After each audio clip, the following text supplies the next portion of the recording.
دا تاله څنګه درکړي دی او دا چې درکړي دا د الله تقسیم نه دی او دا خبره چې کوم دی دا مونږ واورېدې جي اوس زه راته خبره کوم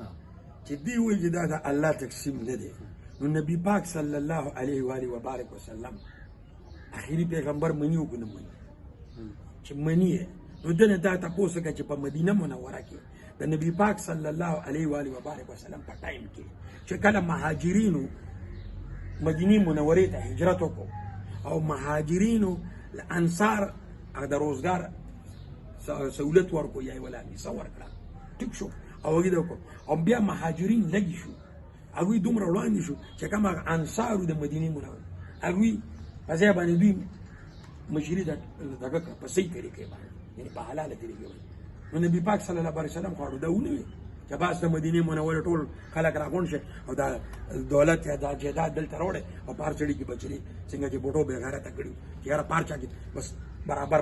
پینځه مرلې لس مرلې تقسیم اکل چې نبی پاک صلی الله علیه وسلم کړی وي عثماني غنی له ځون سره بشمیره دا ابو بکر صدیق رضی الله عنه سره دا شان حضرت معاویه رضی الله عنه ډیر څو دغه سره مسنو حضرت امام علی علیه السلام دا شان چې حضرت ایوب انصاری رضی الله عنه ډیر څو نبی پاک صلی الله علیه وسلم سره خپلو یو سړی د خپل خوشاله سور کوي خیر خیرات زکات جبران دي صدقات خیر خیرات دا چې د خپل خوخه ورکی ډیر هغه نه ورکی د خپل خوخه ورې کړل الله به وز ورکی ورې نه کړل هیڅ نشته په دنیا کې د دنیا کې پاتې او دا خو په سبا چې پیغمبرانه مو وي څو چیرې یوسف علیه السلام نعوذ بالله ویل کړه دی بدبخت چې زی ولې تکلیف سزا کړ نبی پاک صلی الله علیه وسلم ولې دا راوي امتحان سبب چې خزم وي چې دا ډېر خزم وشته مشته دی ولې کله پیدا کړی الف خانات چې دې دا یو یاد صدا زما خپل کړی دنیاوی مالک سره حساب کتاب نشي کېده نو حقيقي مالک سره به حساب کتاب او بیا الله پاک کن فیکون دس شو نعوذ بالله چې ته چې ابا زما په مرزه چي او دې څه دا الله خوخه ګوره دا انسان ته وګوره ماشومانې کې به ګوډاګي موډاګي لوبوي یا به د خپل خور مور کتلې وي لکه ګاوند کې ته ګوره نه دوه ګوډاګي به د بازار نه والي یو به خوښ یا به په کرسۍ کښېني او هغه نورې به ولې نوکرانې دا یو سوچ فطرت کې دی نو دا انسان چې هر کله یو خو ستا جامې به څلور پنځه جوړې به یو به دې خوښه یو به دې نه خوښه بیګا برسټر صاحب د یو خان سره پر زړه کې ناست وم نو یو زمیندار ولا راغی نو هغه ورته یې ګوره د دمبي پنځه ګډه دي زما ګډان چې کوم دي د سرې دي نو زما ګډان چې کوم دی هغه وچ شو او دا ګډان چې کوم دي نو بس سربه کېږي نو بیا وایي پس غنمې کرلي یو یې دلته کرلي یو یې دلته کرلي یو یې دلته کرلي نو دومره ډېرانې ورکړې دي هغه تنزیان داس کې هغه ته ورول کول که نه چې دومره ډېرانې ورکړې چې هغه فصل چې کوم دی هغه اوس وځېده نو بیا هغه یو خبر وکړه موږ ته مشرانو ویلي دي چې زمیندار چې کوم دی دا به بس الله تاسو راکوي خو ته ورته ټوله ورځ هم کښېنې نو د شپې به ورسره څه کوې نو چې اوس غلا درنه کوي نو بس هغه کولی شي خو دا به الله ته پرېږدي نو چېرته هم داسې دوکه شوې ده نو هغه بیا سمون نه دی خوړلی که نه لکه ډېر تاسو چې اوس ووي چې حقیقي مالک سره بس حساب کتاب وشي دنیاوي سره چې کوم دی نو دغه دی چې یاره څوک د پټي نه چې کوم دی ګنې خطا کوه څوک چې کوم دی نو سپېدار خطا کوه څوک بل څه خطا کوه داسې زه به راته ووایم که نه الف خان وروڼه نبي پاک صلی الله علیه وسلم مدینه منوره کې محفل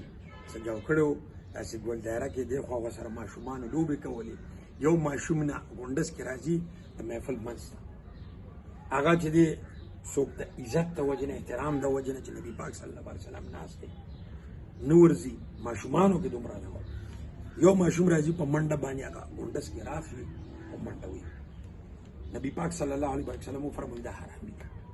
د هغې ماشوم پلار هم په هغې محفل کې ناست و هغه نبي پاک صلی الله علیه وسلم نه اجازت واغوښته کور ته لاړ